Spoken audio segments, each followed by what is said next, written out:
Jalannya negosiasi pusat daerah membuat ketegangan meningkat dan akhirnya mendorong seluruh daerah memproklamasikan PRRI pada 15 Februari 1958. Seperti yang dijelaskan oleh Rizka, tokoh-tokoh militer dan sipil yang merasa kecewa atas ketidakadilan tersebut membentuk dewan-dewan daerah, seperti Dewan Banteng, Letkol Ahmad Hussein, Sumatera Barat.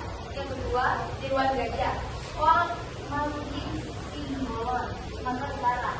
Yang ketiga, Dewan Garuda, Letkol Berlian, Sumatera Selatan.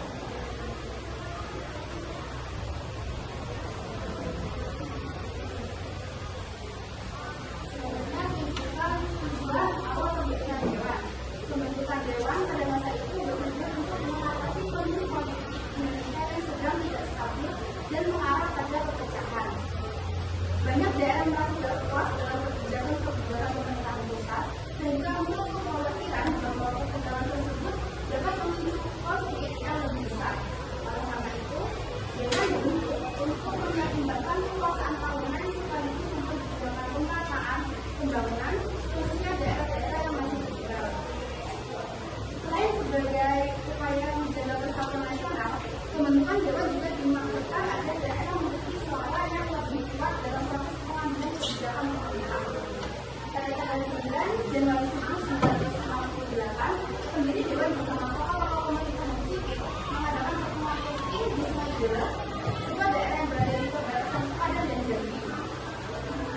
Pertemuan ini menjadikan langkah awal konsolidasi antara tokoh militer dan sipil yang ingin menyatukan sikap dalam menghadapi pemerintahan pusat.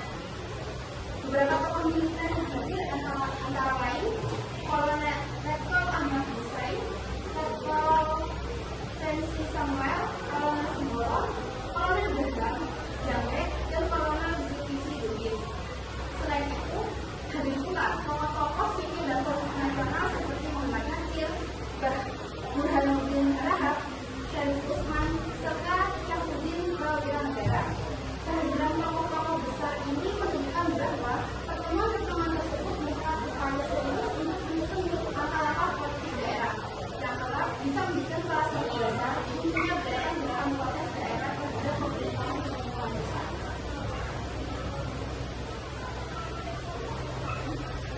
Selanjutnya yaitu sebuah pertemuan.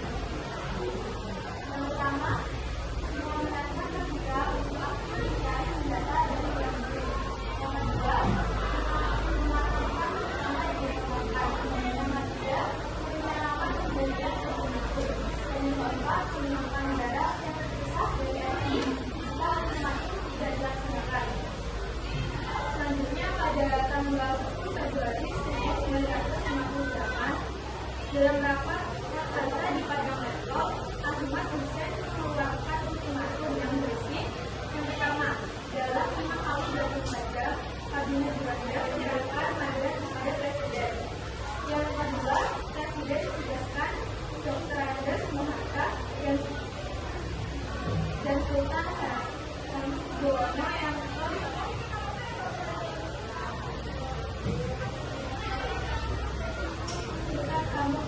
untuk kebijakan kabinet. Dan yang ketiga, meminta presiden agar kembali kepada kedudukannya sebagai presiden konstitusional.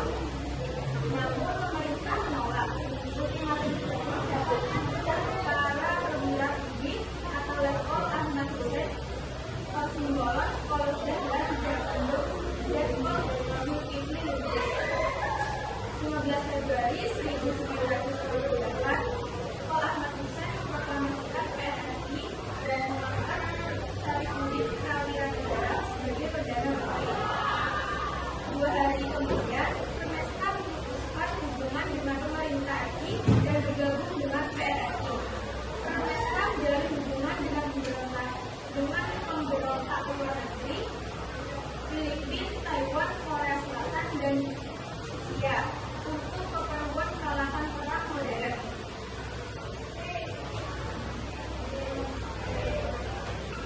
Baik, yang selanjutnya adalah operasi pembahasan. Pembahasan pemberontakan PRRI ternyata ada 2 macam.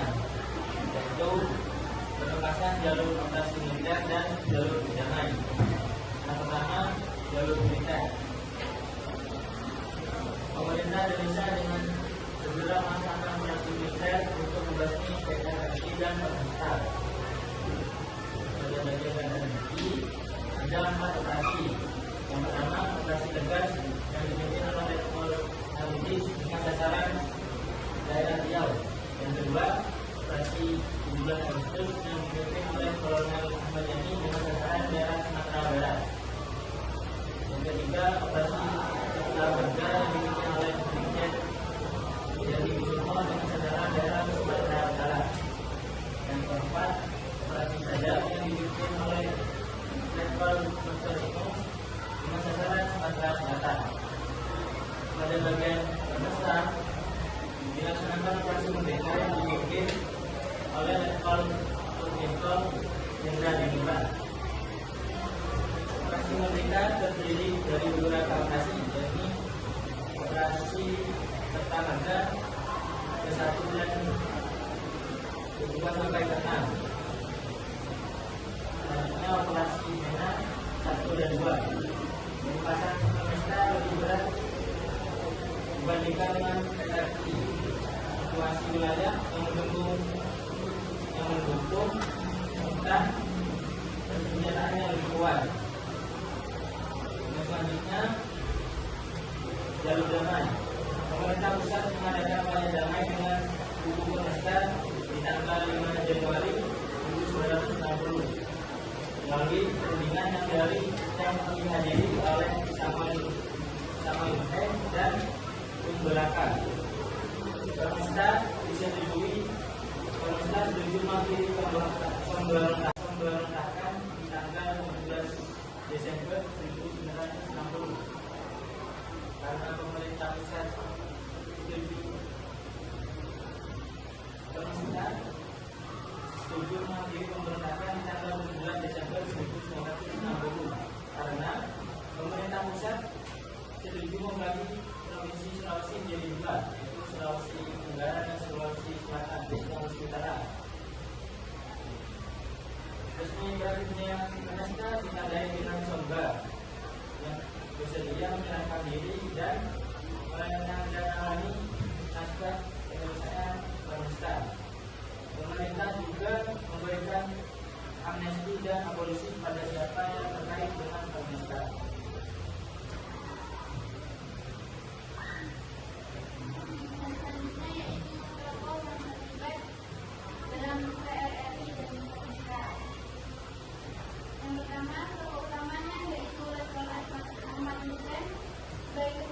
Dewan Banteng yang kemudian mendeklarasikan PRRI di Sumatera Barat. Yang kedua, ada Mbak Sarusaputri Prawiranegara yang diangkat sebagai Perdana Menteri dalam pemerintahan PRRI. Yang ketiga yaitu Letkol Panji Sumual yang memimpin gerakan Pemesta di Sulawesi dan menjadi Panglima Tentara dan Teritorium 7. Tokoh penting lainnya yaitu Bapak Asad Mudo, Kolonel Mahmudin Simbolon yang memimpin Dewan Gajah di Sumatera Barat, Profesor Dr. Sumikero Jojo Hadi Kusumo yang berperan dalam gerakan PRRI, Erlang Jabe yang menjabat sebagai Menteri Dalam Negeri dalam Kabinet PRRI, Saladin Sarahpail yang menjabat sebagai Menteri Pertanian atau Perhubungan PRRI, ada Muhtar Bintang yang menjabat sebagai Menteri Agama PRRI, ada Jo Waro yang menjabat sebagai Menteri Pembangunan yaitu Industri dan Pekerjaan Umum, ada Burhanuddin Harahap yang menjabat sebagai Menteri Pertahanan atau Kehakiman PRRI, dan yang terakhir ada Muhammad Syafri yang terlibat dalam gerakan PRRI.